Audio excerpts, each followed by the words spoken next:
بسم اللہ الرحمن الرحیم۔ السلام علیکم۔ بے مثال عظیم بادشاہ خلیفہ عبد الملک نے مرنے سے قبل ایک وصیت لکھی اور اس کو سربہم کر دیا اور حکم دیا کہ میرے مرنے کے بعد وصیت کو جمعے کے روز عوام کے سامنے جامع مسجد میں کھول کر پڑھا جائے۔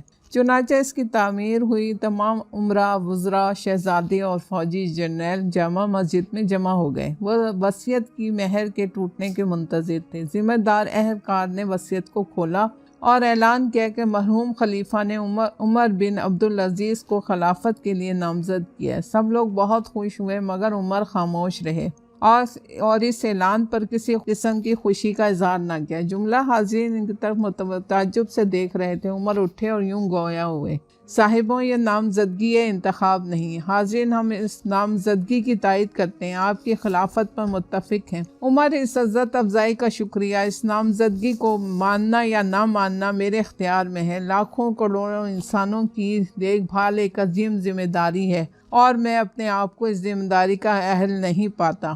آپ لوگ مجھ سے بہتر آدمی منتخب کر لیں۔ سارے ملک میں آپ سے بہتر شخص ہماری نظروں میں کوئی نہیں ہے۔ آپ کو یہ بوجھ سنبھالنا پڑے گا، ہمیں کوئی شخص ایسا نہ ملے گا۔ عمر: اچھا تو میں ذمہ داری کو قبول کرتا ہوں، مگر اس کے لیے ایک شرط ہے، وہ یہ کہ جب میں راستے میں ہوں تو میری مدد کرو اور جب غلطی پر ہوں تو مجھے میری غلطی سے آگاہ کرو اور ضرورت پڑے تو میری مخالفت کرو۔ اس کے بعد باقاعدہ حلف اٹھایا گیا۔ خلیفہ محل کی جانب روانہ ہوئے۔ سڑک پر 2 سپاہی کھڑے تھے۔ خلیفہ نے جرنیل کی جانب تعجب سے دیکھا۔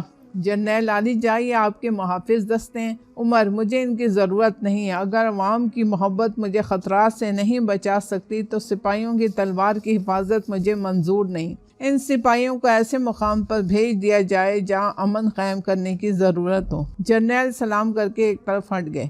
خلیفہ محل میں داخل ہوا تو 800 ملازمین سر جھکائے کھڑے تھے۔ خلیفہ نے اب وزیر کی جانب دیکھا۔ وزیر: یہ آپ کے خدمت گار ہیں۔ عمر: میری خدمت کے لیے میری بیوی کافی ہے، یہ جہاں جانا چاہیں جا سکتے ہیں۔ وزیر: جو ارشاد حضور۔ جب آپ کے لیے شاہی گھوڑا پیش کیا گیا تو آپ نے سوار ہونے سے انکار کر دیا اور کہا میری خچر لاؤ۔ خلیفہ عبد الملک نے اپنی بیٹی اور عمر بن عبدالعزیز کی بیوی فاطمہ کو بیش بہا ہیرا تحفے کے طور پر دیا تھا۔ عمر نے خلیفہ بننے پر اپنی بیوی سے کہا ہیرا داخل خزانہ کر دو، مجھ سے جدا ہو جاؤ۔ بیوی نے ہیرا داخل خزانہ کر دیا اور عمر بن عبدالعزیز کا غلام ان کی بیوی فاطمہ کے پاس گیا تو اس نے اسے جو کی روٹی دی۔ غلام نے پوچھا کیا خلیفہ ہر روز جو کی روٹی کھاتے ہیں؟ اس نے جواب دیا ہاں بیٹا، وہ روز جو کی روٹی کھاتے ہیں۔ ایک دن عمر بن عبدالعزیز نے اپنی بیوی سے پوچھا تمہارے پاس ایک درہم ہے؟ بیوی بولی میرے پاس کچھ نہیں۔ خلیفہ بولے جہنم کی سختی سے یہ سختی بہتر ہے۔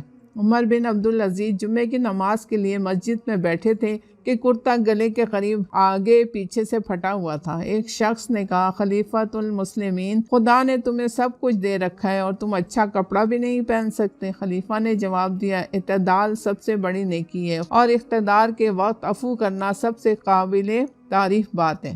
ایک دن خلیفہ عمر بن عبدالعزیز اپنے گھر میں بنو امیہ کے چند لوگوں کے ساتھ بیٹھے تھے۔ وہ لوگ اصرار کر رہے تھے کہ ہمیں بھی سرکاری عہدے دیے جائیں۔ ان کا دعویٰ تھا کہ وہ خلیفہ کے قریبی ہیں اور یہ عہدے ان کا حق ہے۔ خلیفہ بولے میرے نزدیک تمہارے اور اس مسلمان کے درمیان کوئی فرق نہیں جو ملک کے دور دراز کونے میں پڑا ہے۔ ایک دن حضرت عمر بن عبدالعزیز نے اپنے غلام کو حکم دیا کہ پانی گرم کرو۔ ملازم نے سرکاری چولہے پر پانی گرم کر لیا۔ عمر کو پتہ چلا تو فوراً ایک دھرم کی لکڑی خرید کر سرکاری باورچی خانے میں جمع کرا دی۔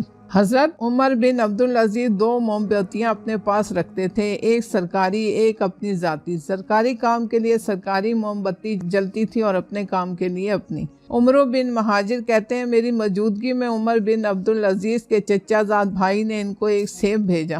عمر کو پہلے ہی سیب کھانے کی خواہش ہو رہی تھی۔ عمر نے سیب لیا اور کہا کیسا اچھا سیب ہے اور کیسی عمدہ خوشبو۔ یہ کہہ کر ملازم کو حکم دیا کہ سیب بھیجنے والے کو واپس کر دیا جائے۔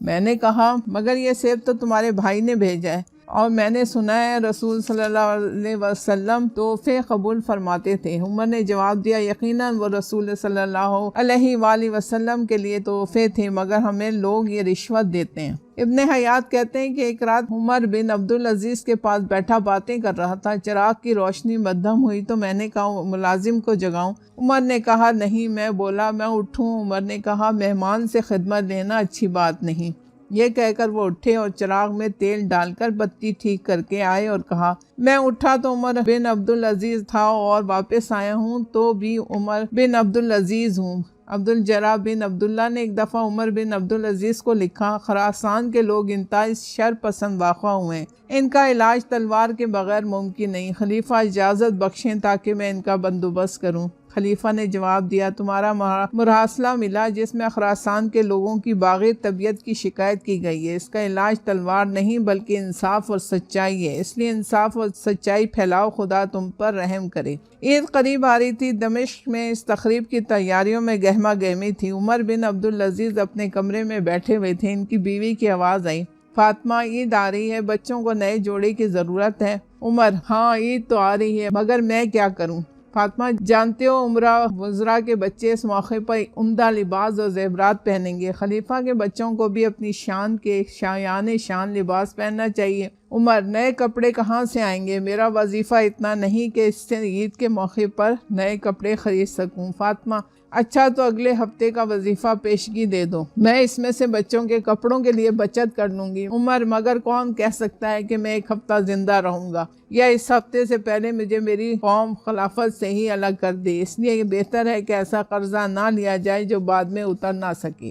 سبحان اللہ، جزاک اللہ۔